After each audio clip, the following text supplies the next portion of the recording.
Good evening to everybody. For those of you who don't know me, I'm Vishwas Satka. I am the principal investigator for emancipatory future studies in the Anthropocene. This is the platform that we've invited you onto. The EFS project is a new knowledge project at Wits University, and we are essentially grappling with the climate challenge and trying to work out futures from a subaltern perspective to solve this problem. Our knowledge and research agenda includes various thrusts. We are looking at climate temporalities, and we are looking at decolonized futures. We are looking at ecotopia and dystopia, systemic pathways into the future. We are looking at grand ecocentric futures as well on this platform. Our research agenda is inter and transdisciplinary. We have various research projects underway in this agenda. We have students working on water problems, on food systems, on climate politics, on ecofeminism, on eco-socialism, rethinking waste and waste philosophies, etc. We've had several international speakers and practitioners on this platform to learn from the front lines of subaltern alternatives. Tonight, we are very privileged to have with us Sumangala Damodaran. Dr. Sumangala Damodaran is a professor of economics in the development studies and popular music studies at Ambedkar University, Delhi. Apart from her academic involvements as an economist and social scientist, she is also a singer and composer.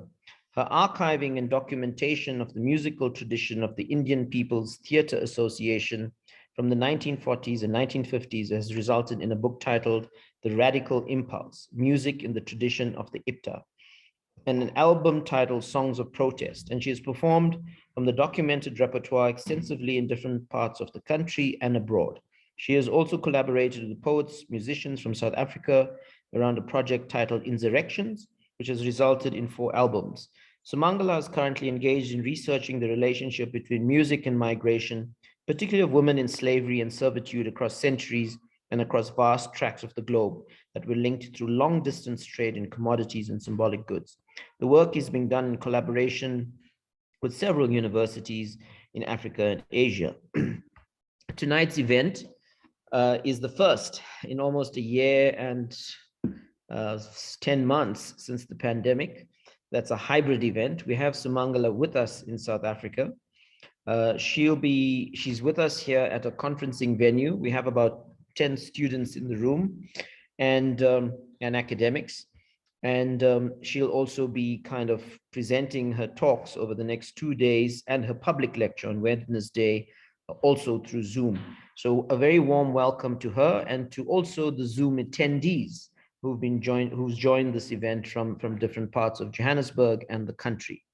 Sumangala, it's now over to you and to take us through your talk. Sumangala's presentations are based on her book, and the readings are available, and feel free to do the readings and engage with her. Sumangala, over to you.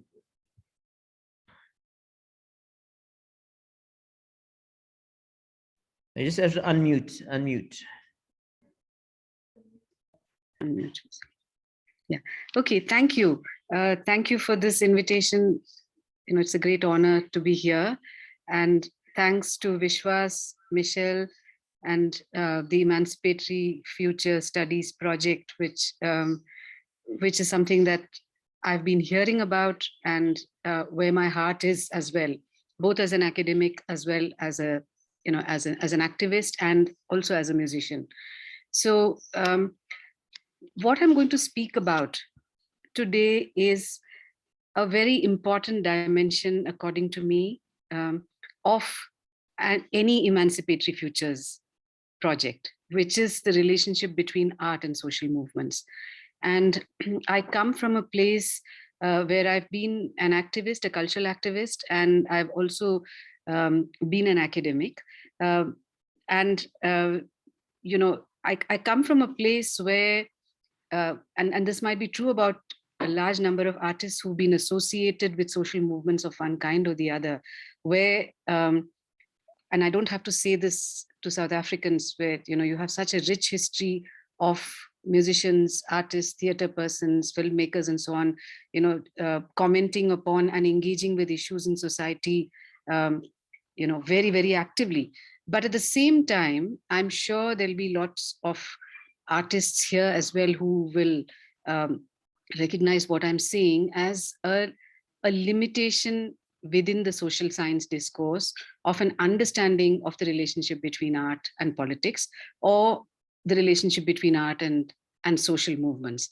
So what I'm going to speak to you about today and tomorrow is a concept called the radical impulse, which is something that I have developed over the years to talk about certain kinds of impulses that come from artists across the world at particular social moments, which are not just about a lot of music and dance and theater being created. It is about practice, but it's also about a certain knowledge that is very important for us to understand when we think about society and when we think about the idea of emancipation specifically.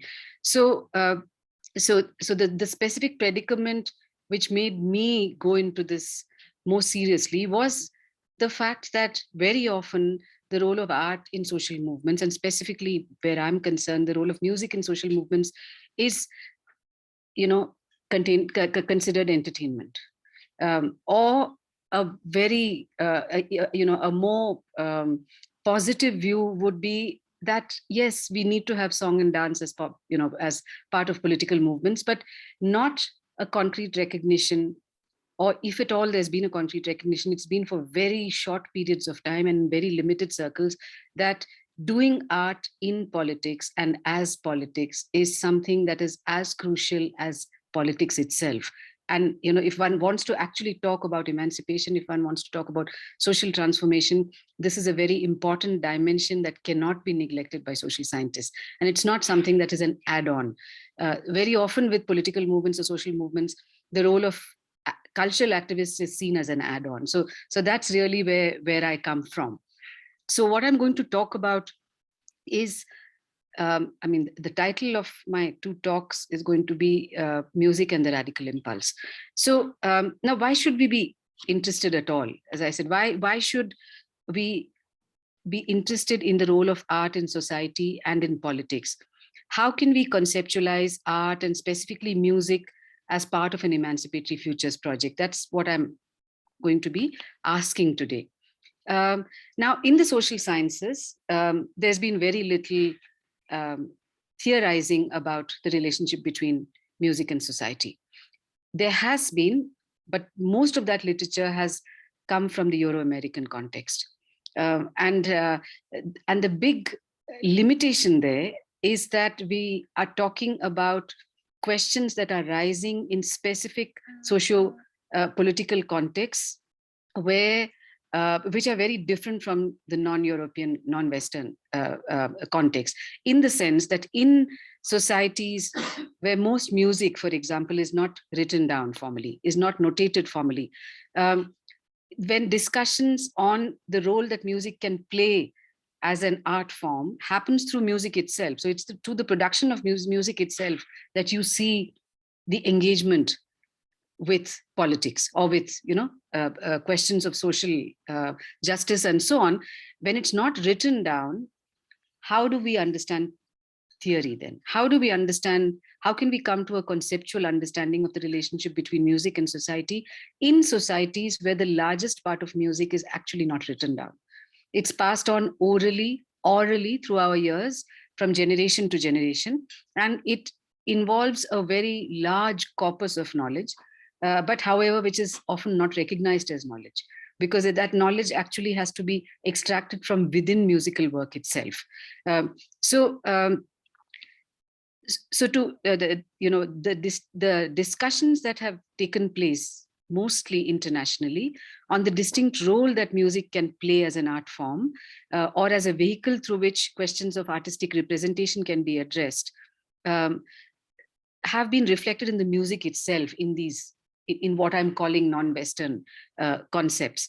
So therefore, we have to look at music itself as text.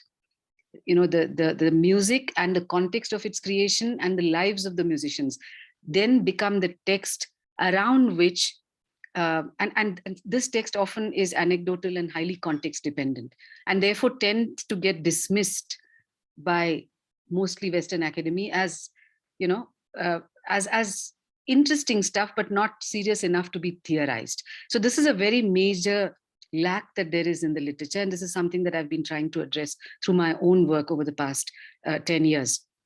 So when we do that, we actually we can actually bring out the role of music in societal change quite distinctly from the Euro-American case.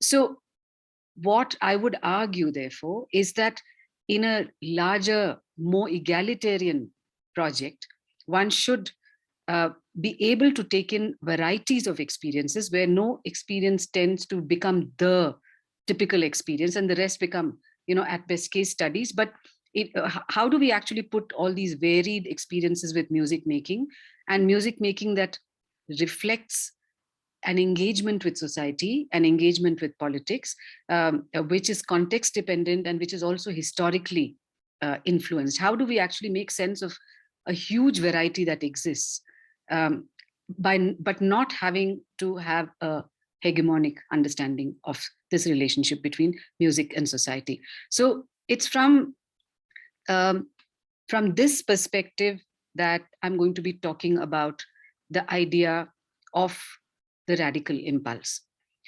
Now, within the larger genre of music itself, or music which responds to social issues, protest music or the music of resistance is a distinct category.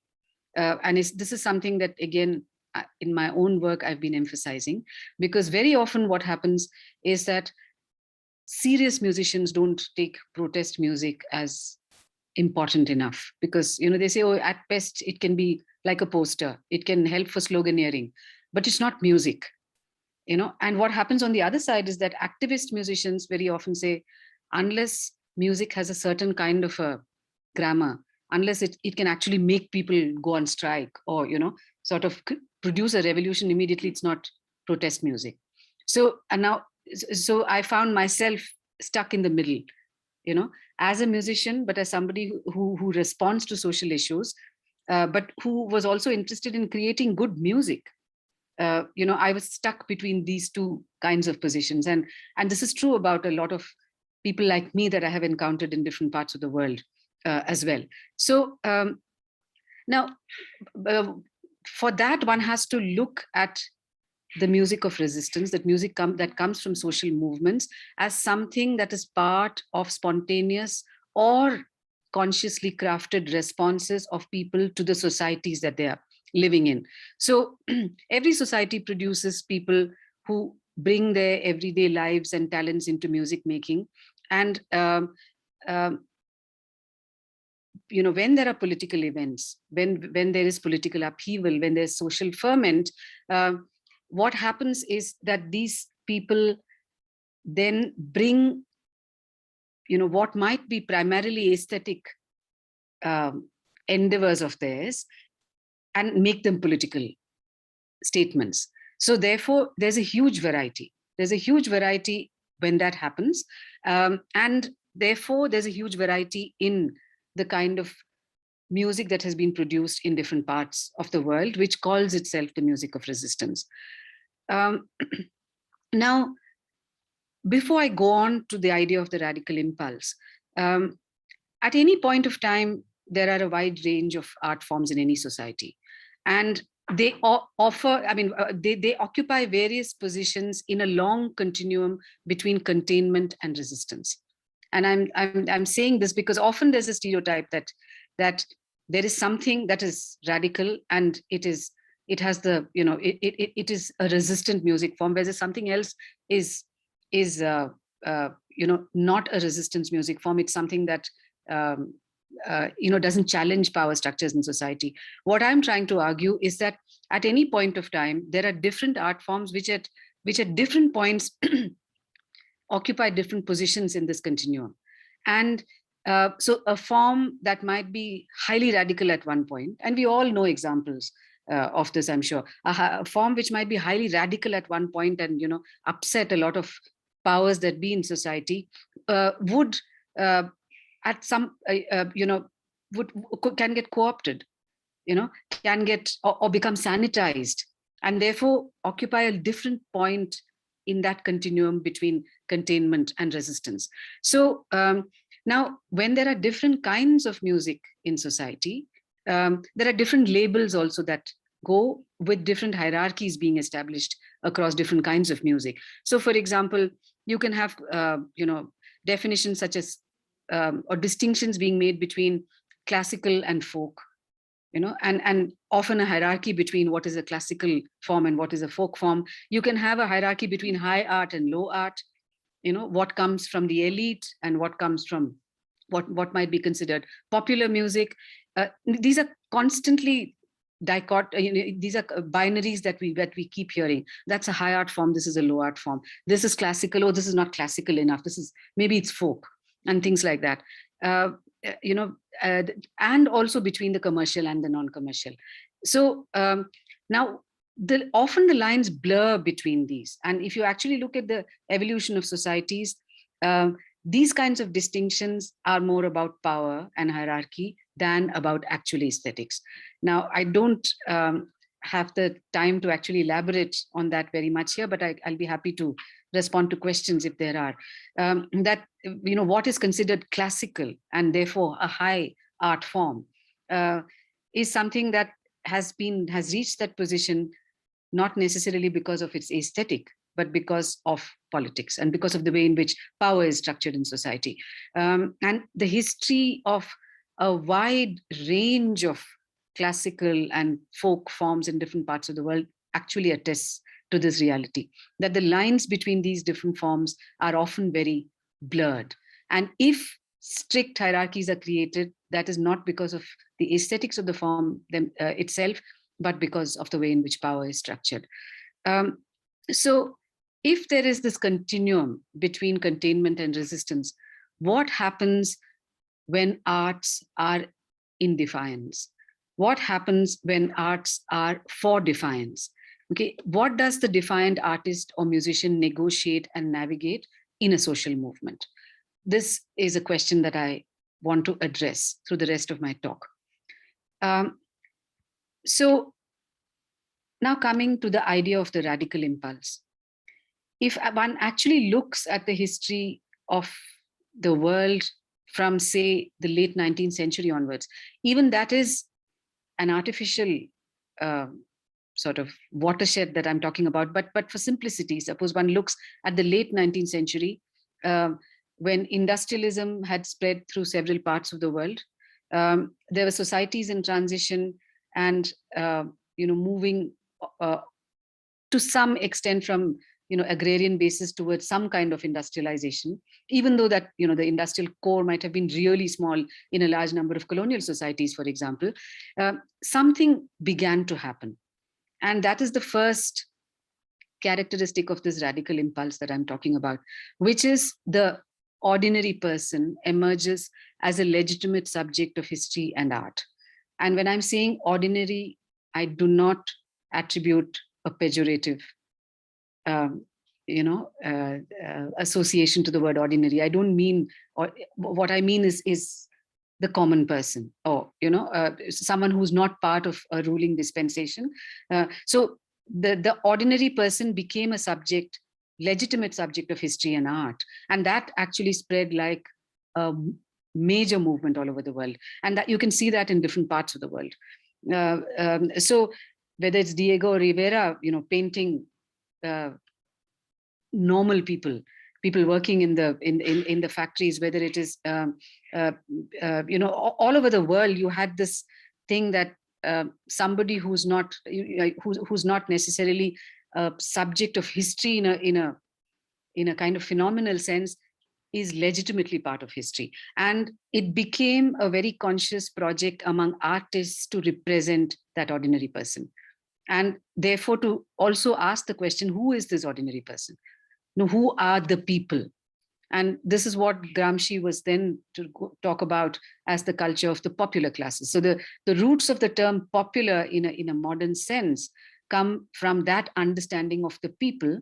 And so the um, first element of this radical impulse that I'm talking about, which is an impulse that spread through different parts of the world from, say, the late 19th century. It actually gathered momentum from the early part of the 20th century, was the recognition of this ordinary person as a legitimate subject of art. And this occurs in music as well. The second important dimension, and that was specific to those times, the early part of the 20th century, but has also arisen in a different way today in the last 20 or 30 years, is the engagement with the uncertain, highly contested terrain of the nation. So nationalism and the question of, the boundaries of the nation became very important in defining this radical impulse.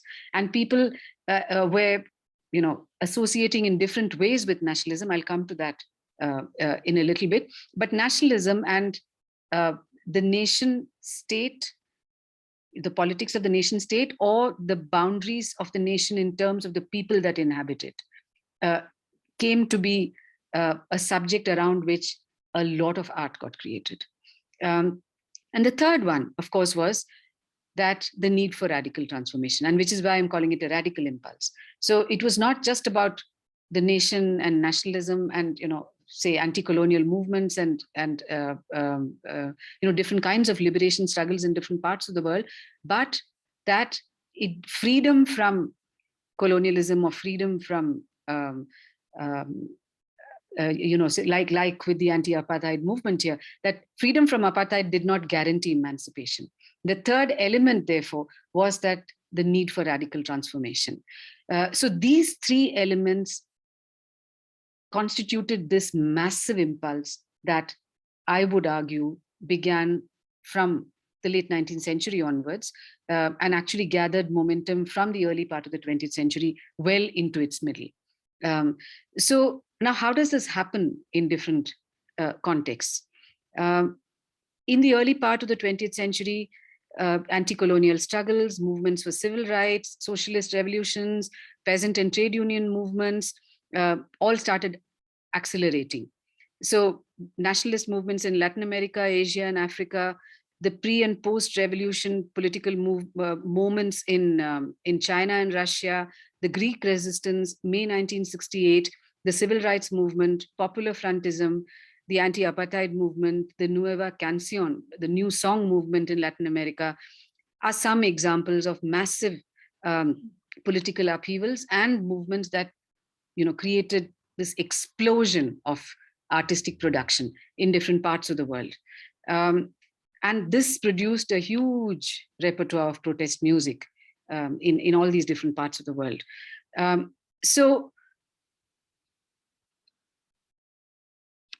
Along with this, of course, were the ideologies that constituted the global left and democratic politics of the time, which is nationalism, anti-fascism, emancipatory socialism.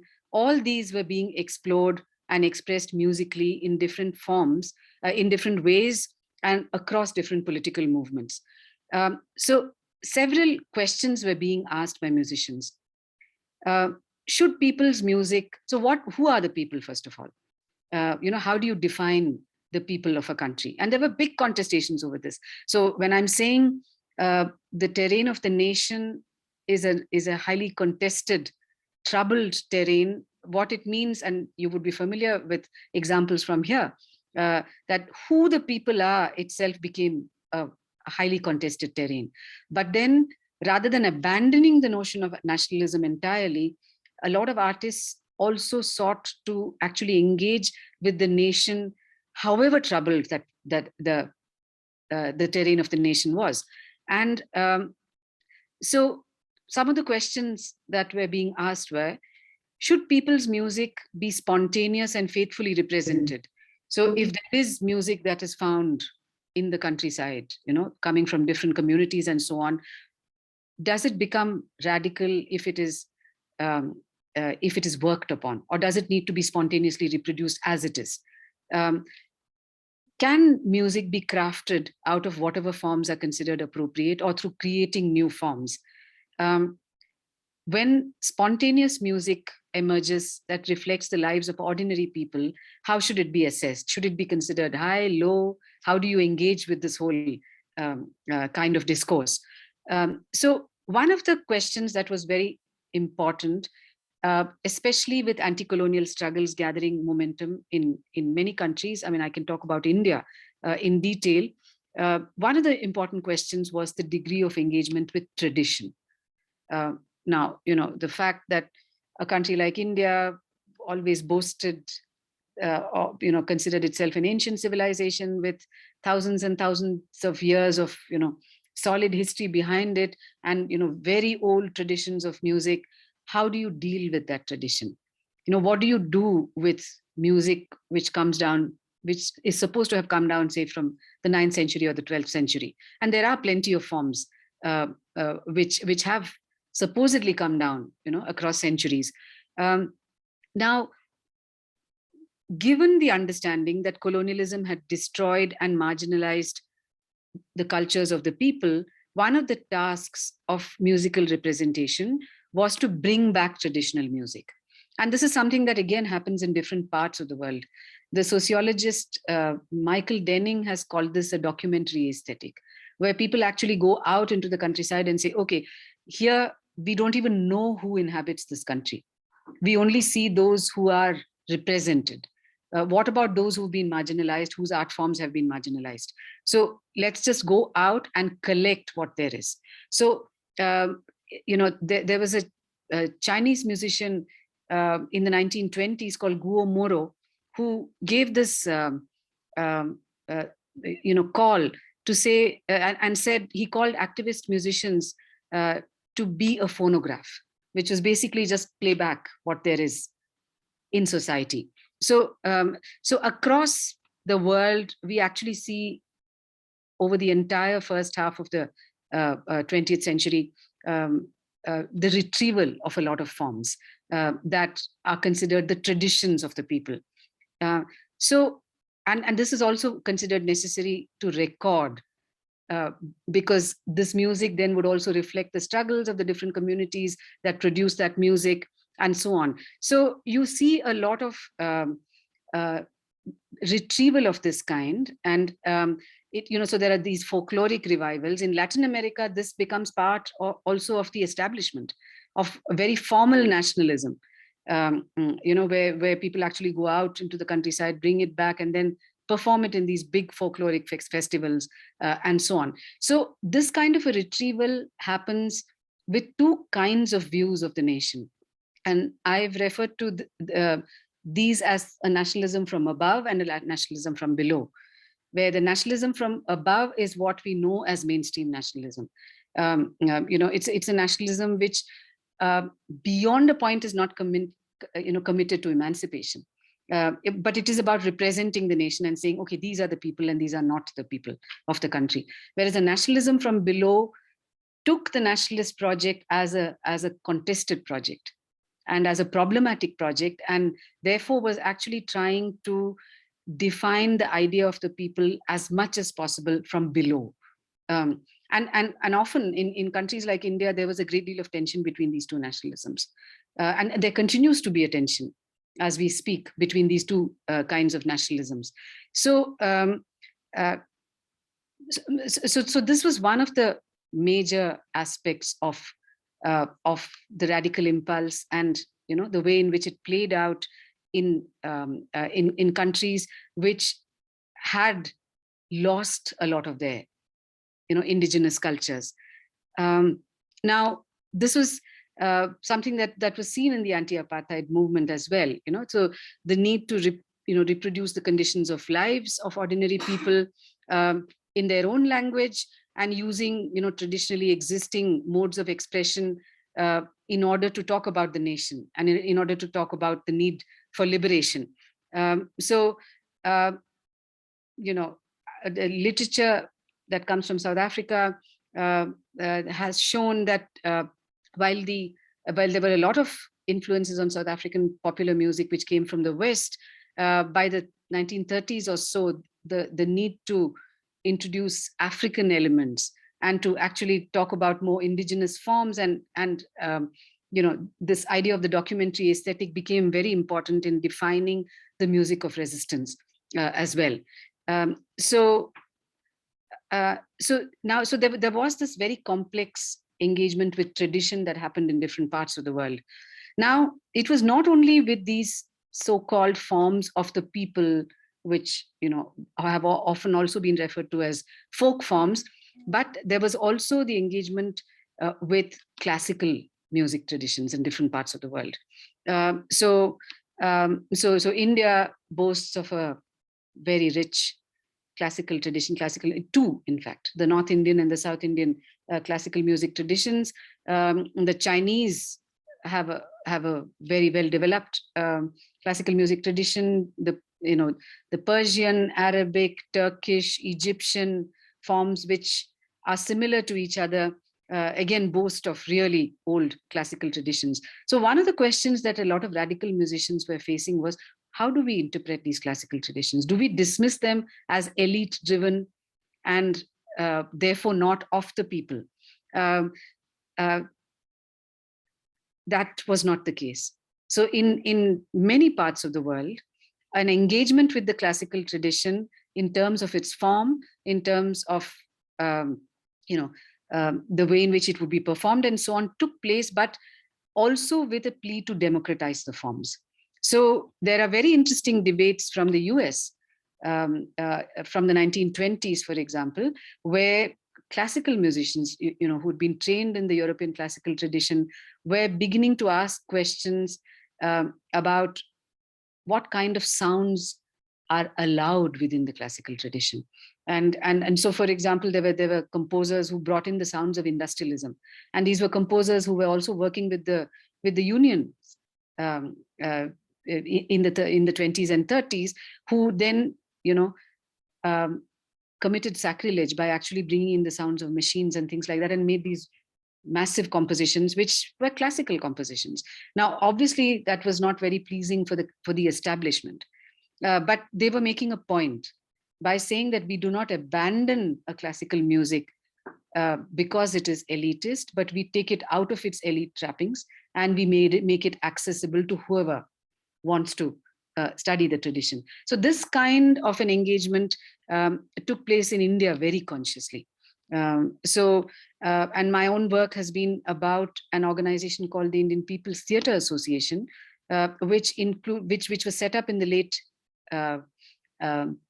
colonial period, and it was an anti-colonial musical, sort of art formation that brought a lot of artists across the country together, and there were a lot of classical artists who were part of the Indian People's Theatre Association. So for them, this hierarchy of high and low needed to be broken. And the argument was, if these classical musics are elitist, it is because of forms of patronage. It is because of exclusions in terms of who's permitted to learn, who's not permitted to learn, who's permitted to enter, and and also because of the kinds of institutions that would patronize the classical music. As long as it was possible to democratize those citadels, classical music also could be called the music of the people. So in many societies, like this took place in Turkey, this took place in India, it took place in many countries in Southeast Asia, when people actually started looking at the way in which classical music is produced in societies, it was often the ordinary people who were producing it. It was just that the systems of patronage were such that a lot of people were prevented from appreciating it, and therefore it was developed this halo around it as something that's highly codified and inaccessible to normal people. So the task, therefore, of the radical musicians was to say that we will work with classical traditions, we will work with these traditions because it's good music, but we will try to rid it of its class-ridden, caste-ridden, race-ridden trappings, and so on. So this is another kind of music that has historically been part of the radical impulse, which often is unexpected. So therefore, this whole idea of subversion or inversion of these traditions by democratizing them, and also democratizing performance spaces. So in India, for example, the classical music traditions, especially the South Indian classical music tradition, tended to get associated with temples, and also only to people who were high within the caste hierarchy. So part of the democratization then involves taking it out of those spaces, and that has caused a lot of consternation among those people who who are from the upper castes and who historically have always protected that as their citadel. So these are some of the questions that were being taken up by in the engagement with the terrain of the nation. Now, the other interesting aspect about this radical impulse was that nationalism and internationalism went hand in hand. Whereas normally, now this is something that we are experiencing in India today, where the terrain of the nation is supposed to be antithetical to the international. So the nationalist project is an exclusionary project and defined essentially in terms of borders of the country. It's a territorial nationalism which always needs the enemy. So India always needs Pakistan as the enemy to say that we are India and we are not something else. Whereas the radical project looked at nationalism and internationalism as going together. So that it was necessary for solidarities amongst people in different parts of the world who were experiencing similar conditions. So anti-colonial solidarity. So it was anti-colonial movements were not just about the nationalist movement in a particular country, but about solidarities being forged across borders as well. And that also meant then aesthetically an engagement with forms which were not your own. So movements in particular countries were beginning to hear songs from other parts of the world, which were very different from what their own traditions were like. And people were also beginning to, beginning to sing songs which actually, where the tunes came from elsewhere. I can give you an interesting example of that in India. Paul Robeson, the African-American singer, wrote the song about called Old Man River about the Mississippi. I don't know whether you've heard it. And it was, he sang it in a very typical, I think, African-American spiritual singing tradition. There's an old man called the Mississippi. You'll find the recordings on YouTube. And now there's this Indian musician called Bhupen Hazarika who belonged to this province called Assam in the northeast of India, who went to the US to study and happened to meet Paul Robeson and was very, very influenced, not only by Paul Robeson, but specifically by that particular song. And he came back to India and he wrote a song which had the same tune, but sounded totally Indian. And he wrote it about the river Ganga. He wrote it about two rivers. In his own province, there's this river called the Brahmaputra, and then, in many other parts of India, the Ganges is a spiritual and an emotional symbol for Indians. So he wrote it about the Ganga, saying, how can you just flow so calmly when you see so much misery around you? And it's a very, very powerful song. And for people who don't know the history of this, of Bhupen Hazarika meeting Paul Robeson and being so influenced by his song about the Mississippi, you'll think it's an Indian song. So this is for me is an excellent example of an internationalism where, but in the whole debate on nationalism, for example, that has been happening in India, a foreign tune would be considered anti-national. And that could be enough to actually suppress somebody who who produces a tune like that. Whereas musicians respond to each other in ways in which it can actually transcend all of this, because spontaneous responses without these blocks in your head can create art, which then can also, have tremendous potential for transformation and also potentially be very threatening. So there are, and I, there are countless examples of this kind, if you see, of the music that was created as part of this radical impulse. Now, by the second half of the 20th century, disappointments with the nationalist project were also beginning to emerge. And so a large number of countries which had achieved freedom by the 1940s or the early 1950s were also experiencing the disappointment, because freedom was just the beginning, but for the rulers, freedom was the end, and there was nothing that needed to be done beyond that. So there were critiques, therefore, of the idea of the nation, which then started focusing on questions of identity and difference. So the music of protest then was beginning to ask very serious questions about authenticity in representation. Who can represent? And again, in South Africa, you would be familiar with this debate. So, overarching representations of nationhood were being questioned very strongly. There's an American scholar called Josh Kuhn, and who he talks about the creation of an audiotopia in the United States in the 20th century. And he argues that it was necessary for a rehearing and a re-singing of American culture through Black ears and Black sounds. Let the blare of African-American jazz bands and the bellowing voice of Bessie Smith singing blues penetrate the ears of the colored near intellectuals until they listen and perhaps understand. Now, what he was trying to argue was that there was a certain, even reasonably radical American nationalism was not listening carefully to the sounds of the other.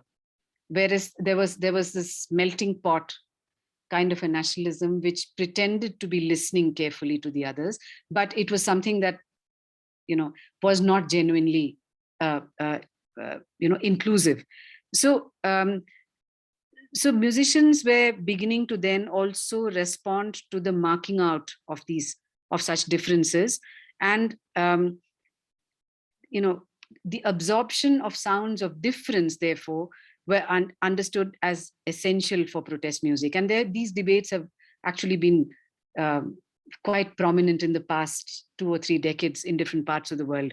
So communities whose rights have been denied, communities whose voices have not been heard. And so it was not just about identifying the communities, but also the idea that we tend to become deaf to certain kinds of sounds. And that becomes like what the colonialists did to the sounds that came out of the colonies. They just couldn't hear them, and they thought they were noise. So that within the nation, therefore, we have started becoming deaf to sounds of difference. And this came very consciously into music making and have constituted some of the most interesting debates around the world. So, for example, there is a lot of music that has come out of the anti-caste movements in India. The Dalit movement, the community, people who refer to themselves as Dalit or the oppressed, who come from the lowest castes in Indian society. There's a lot of music that has come out of that movement, where they argue that, you will not find our music nice at all because we are hard people. We don't sing pretty music like you do, and so on. So there is this singer called Sambhaji Bhagat who makes this point every time he performs. Now, you might or might not agree, but it's an important point to be understood. And maybe it needs to be said loudly and clearly so that people can actually open up their ears. So this is something that actually has, according to me, been a very major feature of protest music in different parts of the world in more recent times. So understanding that musical forms could also be important means of identity creation, and that identities get represented and affirmed by music and by cultures of listening and by the formation of listening communities, for example, this also has become integral to the creation of protest music.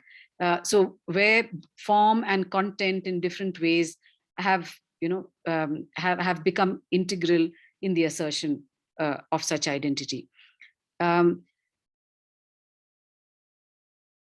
Yeah, so let me sum up. The debates around the relationship between music and politics, therefore, have been around questions that straddle both the realms of aesthetics and politics. So the combined aesthetic political considerations have involved issues of representation, who, why, and how to represent political identities, as well as function, what the functions of protest music are. History and social context have been very important and have influenced both representational as well as functional aspects, and generating the huge variety that has been seen. And I think this idea of the radical impulse and its different elements, the three elements that I talked about, the idea of the ordinary person, the terrain of the nation, the highly contested terrain of the nation, and lastly, the need for emancipation, the need for social transformation, these are three elements that help us understand the huge variety that one can find in the way in which musicians have articulated social issues and articulated resistance. Thank you. Thank you. So Sumi, I'm not on the Zoom account right now. Just facilitate and invite comments and questions. Yeah. Yeah. I suppose, yeah. Am I audible? Yeah, you're on now. I'm on now, yeah. Go ahead. Yeah. Yeah, I think there's comment in the chat box. Can you see it? It's not coming up on mine. I can't see it, but you can ask them to repost. Yeah, yeah. So are there any responses from those who are there? And from you guys as well. Yeah. Comments, questions, engagement. And to draw parallels as well. Okay, I have a question again. Yeah. So I understand three like check boxes in order to understand radical impulse. But how do we then also reimagine what tradition might be in terms of how it's understood in the 21st century? Because what may be, when we look at music and how it talks to an individual to inspire social change, to inspire social movement, if we look at the lens of tradition, and that has been very highly diluted because obviously of colonialism, and us being drifted away from what we can regard as knowledge commons, and that's a big gap that we have, such that we don't even understand what tradition is or where we fit in as an identity or a group of people. How do we then try to acknowledge that lack of definition of what tradition is and try and bridge that to understanding radical impulse, as you articulately put? Yeah, well, I think that's I mean, a difficult and excellent question that you're asking. And so in different ways, this is what various post-colonial societies have been trying to deal with. And the first question is, do you need to be part of any tradition at all? Is it okay to go on from wherever you are? Surely, surely. But then what does also happen is that we carry within ourselves memories of various kinds of traditions in different ways. And what has been seen is that it is in moments of social upheaval of one kind or the other that the need for that identification comes. And then, I would say that it should be an important project for the nation to actually try and retrieve those traditions, however they exist. And I think, it's happening in different ways in different parts of the world, because so for example, to even acknowledge the fact that colonialism or a highly oppressive system of domination might have made some things disappear. Not only disappear, but also change the way human beings are existing in society. But there are traces that remain. So for example, I definitely know that there are archaeological traces, for example. There are musicians that I know within South Africa who are also trying to reconstruct indigenous instruments that they knew existed, say, 300 years ago or 400 years ago, which might be found in a trace somewhere. It could be in a rock etching somewhere. It could be found as an archaeological in an archaeological dig. And these the Southern African bows, for example, there are any number of people who are now beginning to reconstruct a lot of the bows that would have existed in this part of the world. Now, why do people do that? You do that because it also carries memories in ways in which it's probably not written down. There are no manuscripts which record that, but somehow bringing back those artifacts brings back your own history. But before that, there has to be a recognition of this. And the recognition of it has to be that, first of all, that there were very advanced societies before colonialism. And what colonialism managed to do was to actually take away that dignity from the people and to pretend that it was the colonizers who brought culture, isn't it? So to recognize that these were not traditional societies, these were not out in the wild, that they were, culturally rich, economically rich societies long before colonialism, and that they leave traces in different ways. So a recognition that those knowledges are relevant, and therefore you might want to retrieve those knowledges, if necessary, has also then led people to looking at what sources can actually be found for that. So, I can say this to you out of my own experience a little bit, that, I've been involved in a project which is trying to reconstruct pre-colonial histories of Afro-Asia. And this is one of the things that we are trying to do. And we find these traces in different ways. And then you find that these are not societies which were wild. These are not societies which were primitive, and so therefore you could use a variety of sources to try and remember what existed in the past.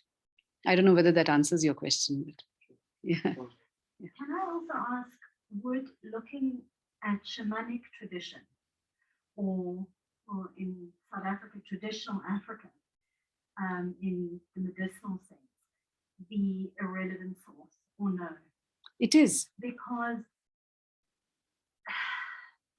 just going back to what you were saying, there is such a strong blending that I think it would be quite difficult to tease out the more original forms of sound and the more current ones. So maybe the question is, okay, so we've gone back and we've retrieved these trace elements, but having gone back, maybe it's also useful to project forward and go, so how do we redefine ourselves? Whenever you ask a question, introduce yourself, please. Oh, I'm sorry, I'm Deborah. And the previous question that came from Dean. Okay. Right. Yeah. Yes, Deborah, you asked about shamanic traditions, and so a variety of social ritual practices, healing practices, spiritual traditions, and so on, have actually traveled across long stretches of the globe. So for example, many parts of Asia have different kinds of spirit traditions, which are very similar to the spirit traditions that are there in Africa. And often they've been carried by African communities which have migrated through slavery or not, or through different kinds of, and to date, they bear these resemblances. Often, so for example, musical traditions, suddenly you pick up these traces where there are words that come from languages where the societies are not connected with each other at all in an obvious kind of a sense. So clearly it might have happened through old migrations or trade or whatever it is. So so these are the kinds of sources that one can actually tap, and which are not sources that would come down as knowledge from the Euro-American canon. So they're not considered they were not considered valid sources of historical information, whereas today and they're not, but at the same time they're not anthropologized in the way in which you just talk of them as things that come from communities which are relatively isolated from each other. So today there are social scientists who are actually talking about using a lot of these different kinds of traditions to compare across societies and to be able to not only talk about long distance migrations, but also talk about the relationship between with local traditions at different points of time. So yeah, so it is a very useful source.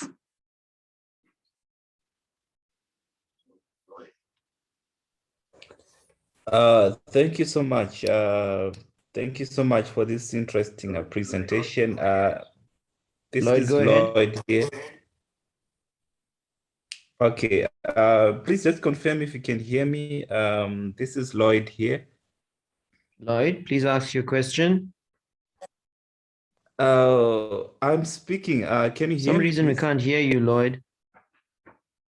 He's probably not connected. Lloyd, you've been permitted to speak, but we can't hear you. Can you post your question, maybe?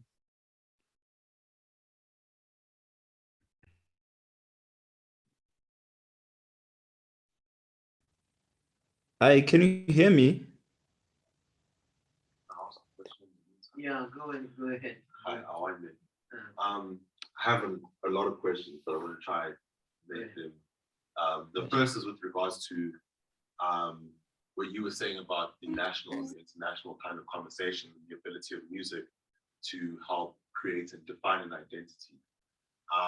And the questions with regards to co-option. So if you understand music, and as I was understanding is what you were saying with regards to the radical impulse, about music being a tool, a kind of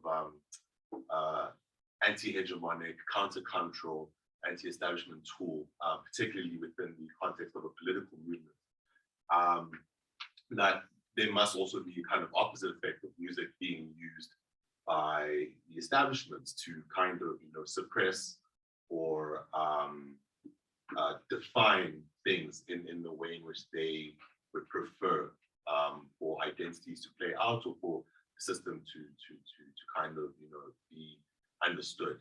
And I didn't have an understanding, or I didn't conceptualize in the way that you talk about the interaction between nationalization and nationalism from above and from below. But I always understood music as being a reflection of the health of a society, that the kind of music which is popular at the time with some of the themes and themes and I want to say lyrics, but message of music can reflect where society is at that point. And I just wanted to know, with regards to that political project, what is that kind of prevalence, particularly within the global South context of certain forms of music which were radical becoming co-opted for, you know, those kind of elite needs. Yeah, well, absolutely. And that's what, you know, people who've studied popular culture were trying to contend with this whole question of containment versus resistance. So Stuart Hall has written this very interesting essay on the deconstruction of the idea of the popular, where he defines the popular as occupying this, you know, this terrain, this long continuum between containment and resistance. So, so it, I mean, absolutely, forms which are sort of deep commentaries on troubled societies often get co-opted as well. And they get co-opted for different reasons. One of the reasons could be just the fact that it has to become commercial. So, you know, there's a certain flattening that happens when something becomes commercial, usually. And that's not necessarily always a political project, but something that makes it easy to transmit across very varied audiences. You know, you make something kind of tame and sanitized in order for it to be, you know, easily transmissible across millions and millions of, you know, listeners and so on. But then sometimes something that is very radical could also become equally transmissible and commercially successful for that very reason. So, so it's very complex, and there are lots of examples of specific musical forms which began very radical and then got co-opted, and then at some point again became radical. So for example, I mean, there's one interesting example that I always like to quote, which is this Algerian form called Rai, which has a very interesting trajectory. Rai, you know, emerged as a musical form in the early part of the 20th century, which came, I mean, it was originally a poetic kind of speech form, more or less, which was used by wise men, wise old men, to give sermons and things like that. You know, the word Rai in Urdu, for example, means opinion. So, you know, the wise teachings of old men. But that was a form that was taken up by peasant women who converted it into a musical form in the early part of the 20th century and actually started singing about sacrilegious things. And they became very popular. So they were on the margins in terms of their social position, but they became very popular because they were, you know, so they were women who were talking about alcohol and sex, for example, and about how it's forbidden for women and so on. So they became very popular and used to be invited to perform at weddings and so on. And they were, and a couple of them became very famous. So their music, so Rai was taken up by the national liberation movement in Algeria, the anti-colonial movement, and these women became the heroines of the cultural movement. As soon as they got freedom, Rai was banned. It was banned, and it became problematic because it was being sung by these peasant women, first of all women, and singing about all these horrible things which were not good for the new nation. And then that disappeared as a woman's form. It disappeared from there. Sometime in the 70s or the 80s, perhaps, it got taken up by the youth in Algiers, in the urban areas, who started, you know, singing about their lives. And then when young people started singing, they started talking about troubles as well, unemployment and all kinds of problems. It gets banned again. And then it becomes popular in France among the Francophone African population, and becomes a very famous kind of or very popular kind of a form. In France, it travels to the US, it gets taken up by Hollywood. And there is this one particular Rai singer called Khalid who becomes very famous. And once Khalid, and in the meantime, it's still banned in Algeria. But once Rai becomes famous and is taken up by Hollywood, then Khalid is invited back into Algeria and crowned as the king of Rai. You know, so this is a very interesting example. And so what is co-opted and what is not had less to do with the form than with the politics of the time. And so this actually then, and you can find similar examples which are not necessarily related to national or international politics, but to the needs of the commercial world. So I remember reading an article somewhere, which actually somebody has done research looking at the minutes of the board meetings of recording companies, where they're taking decisions on which artist to promote, and what is it that will get them their revenues. So in specific cases, it was really defiant artists and people who would rock the system, where they took that risk because they knew it will become popular. But in other cases, in India, for example, they would be very scared today to play a lot of defiant music, because there's certainly no commercial success that will happen with that, because the state will not permit it. So it's a long answer to your question, but so there's this continuous looping that happens in this long, continuum between containment and resistance, which is why I find that formulation very interesting. My name is Norma. Yeah. So my question is in relation to the consumption. You mentioned that there are certain approaches that maybe would be more agreeable in terms of how we listening to this music that we've taken so much time in order to retrieve it. I'll give an example from an African context. There's certain religious ceremonies that happen, or perhaps ceremonies that happen on a daily basis in African culture, which were scrapped because of colonialism and Christianity, for example, that now we're finally practicing, but you only see that type of music being promoted or advertised in a sort of touristic centered environment.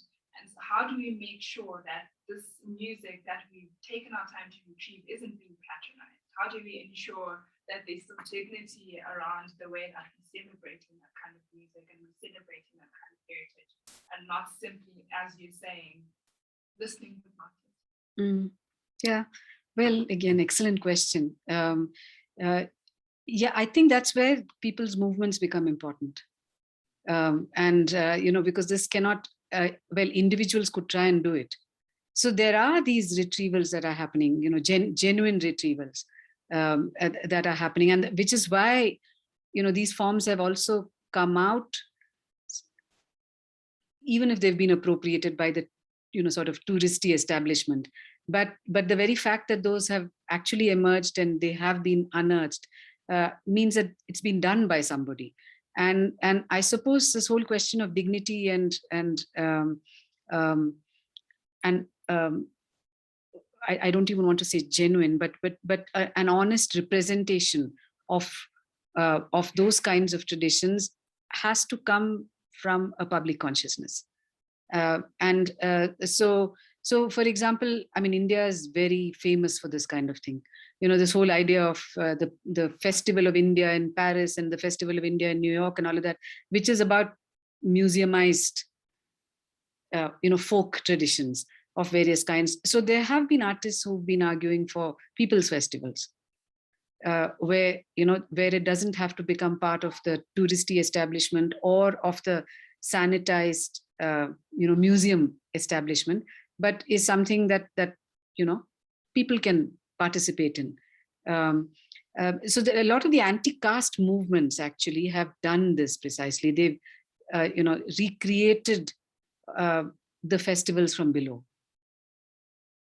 So the idea, so the province of Maharashtra in India has what is called the Ambedkarite tradition, which comes from somebody called B.R. Ambedkar, who was one of the writers of the Indian Constitution, but was also from the Dalit movement, and who talked about, brought caste issues to the fore.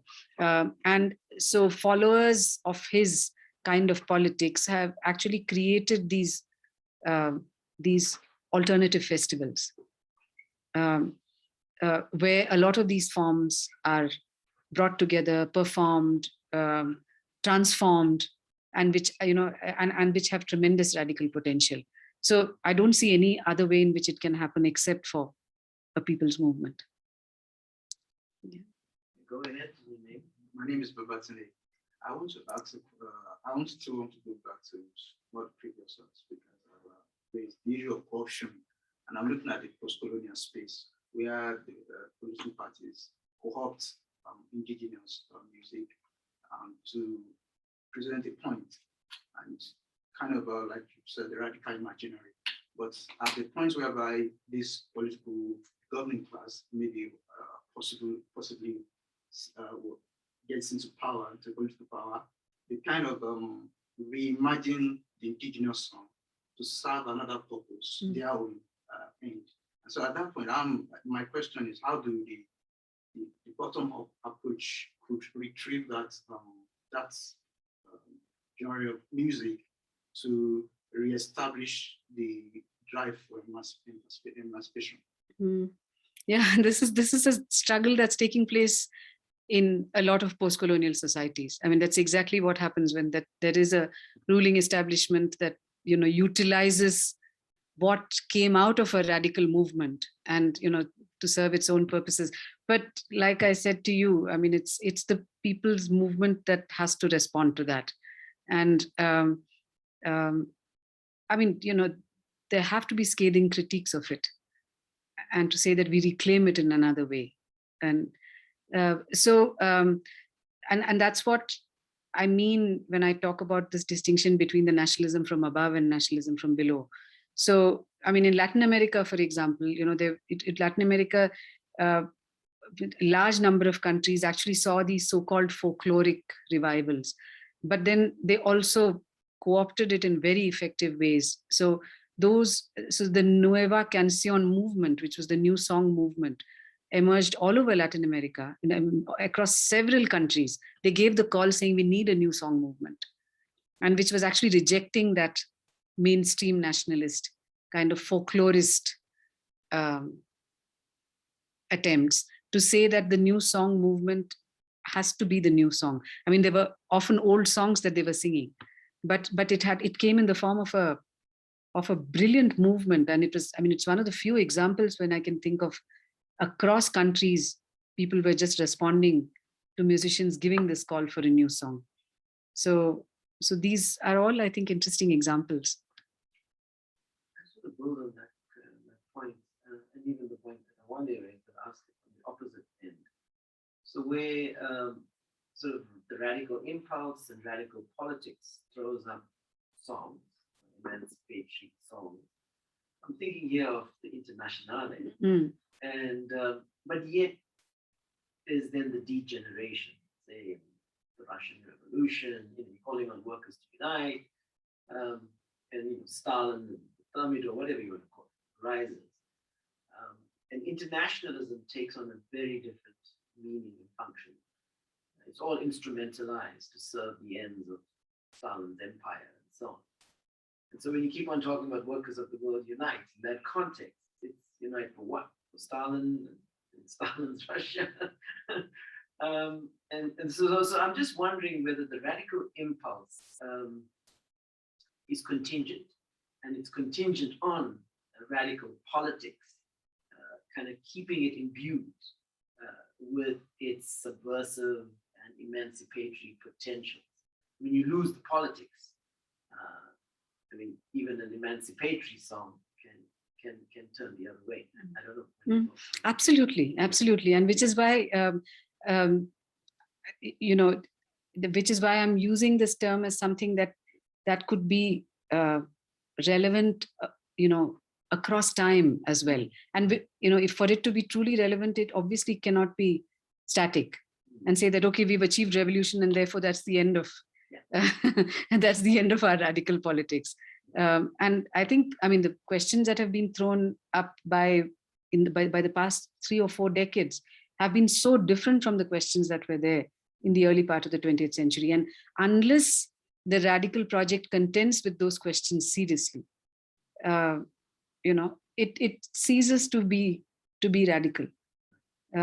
So in India, for example, in the present context, we are seeing a lot of different kinds of questions being asked by musicians. So for example, the state would want to define India in a certain way with a certain kind of a historical trajectory. And also in terms of the communities that exist within the country, in terms of their relationships. But then the radical project has to actually interrogate that very carefully and say, okay, what was there in our past? How did this country exist with all these different kinds of communities for all these centuries? What goes into producing the culture of this country, even when there are severe conflicts and so on? But at the end of the day, we haven't killed each other, or we've existed. So what is it that has helped us? So the question is very different today. And if we stick to the questions of the 40s, I think that's the end of the radical project. So Sumi, Lloyd asks here in the chat group, I had in mind, if you just glanced it, I had in mind Southern Africa and how technology of music and other forms such as radio have been controlled by government. In the post-colonial period, have these movements reinvented themselves and repackaged their messages in the era of censorship? How do we make sense of their radical transformation in the era dominated by Western music and forms of art? I feel there's need for academics of social progressive movements to be able to read and play back the radical transformation messages. My computer's about to die, so you're going to have to facilitate if there's any other questions and close up. Yeah. I forgot my plug. Yeah. Yes. So responding to Lloyd, yes, of course. I mean, technologies of music, along with, it's not just technologies, it's also institutions. Institutional, the kind of institutional mechanisms you have. What are the kinds of radios that you have? What are the kinds of television that you have? Which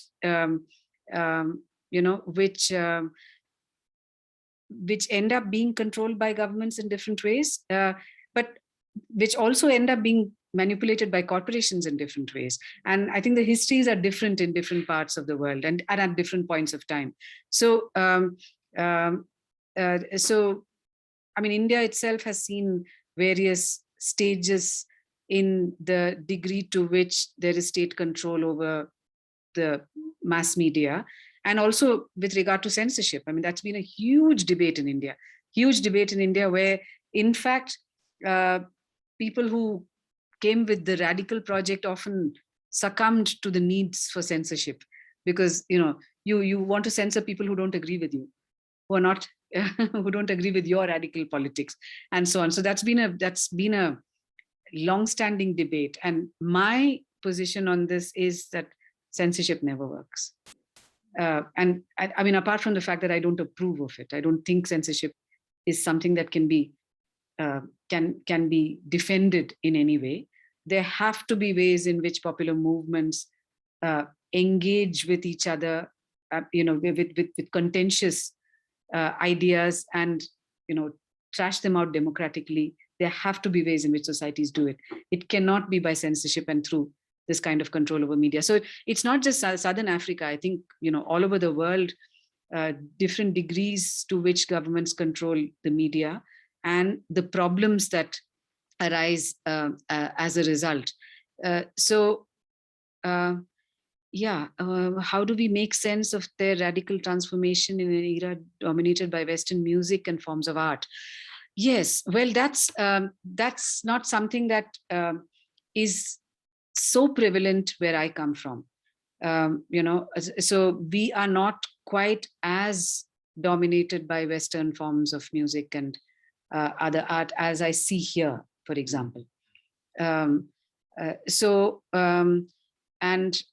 I don't feel that, I mean, I'm not competent enough to really comment about what could be the alternative. But I'm sure people here have thought about what could be the alternatives within that as well. Yeah. Other question?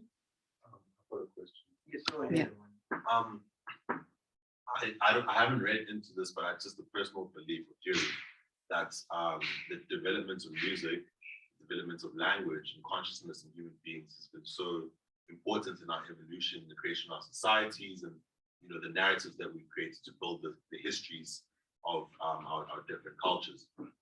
So I think you touched on this a bit earlier, and I was curious, what are the different ways in which people have gone back to reclaim those histories through music, because I'll think of it in the African context when you were speaking about India, that India has a very developed, sophisticated classical history. Same with like countries like China, because they're not necessarily like nation states, they like civilizations that have a continuous kind of link to their past. Whereas somewhere like Africa and probably like Latin America also, there's a distinct kind of severing of that line. So we also have a severed, there's a severing of our ability to reach back into the past and reclaim those narratives, our understanding of our societies, the way we view the world, and the way we interact with each other and develop as people.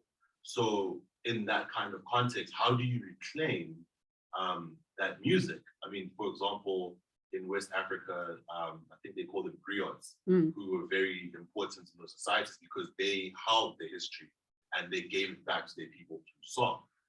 And that's obviously like an example of ways in which you can do that. But for example, in a country like ours, I struggle to think of like, how do we reclaim that? Because a lot of our traditional music in South Africa has, elements of, other like imports. For example, like this Zulu music, which is called Maskandi, which is heavily influenced by electric guitars, electronic music, also, and things like that, which is deemed as traditional.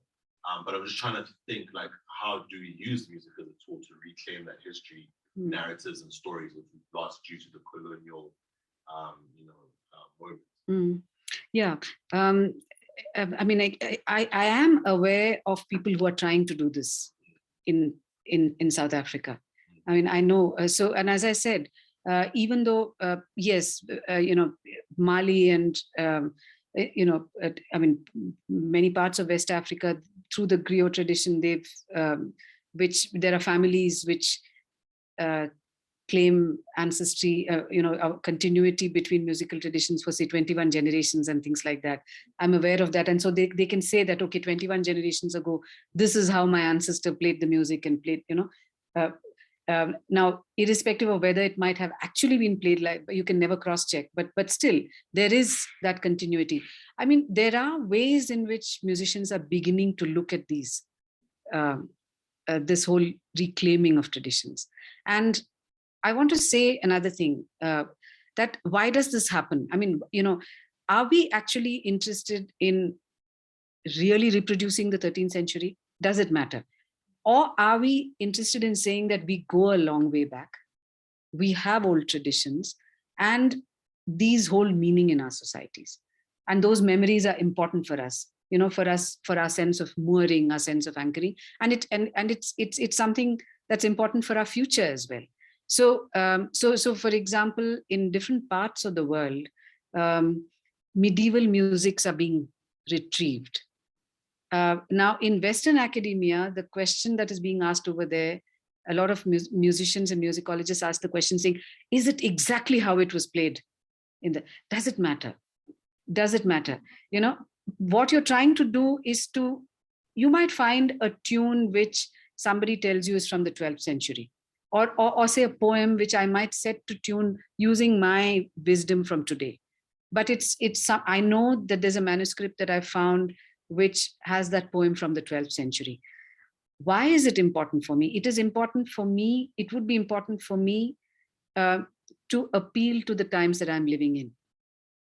So if someone is going to tell me that I come from a primitive civilization and, our music is not advanced, which is how the history of music has been in different parts of the world. For me, the project would be to say that, yes, there's music here. There was serious music here. And, you can't put it down to this hierarchy of the West having advanced musics and the non-West having primitive musics, So depending upon, a lot of these retrieval projects are also political in nature. So there are musicians, there are music archaeologists, for example. There is this Argentinian music archaeologist called Jordi Savall. He's a multi-instrumentalist.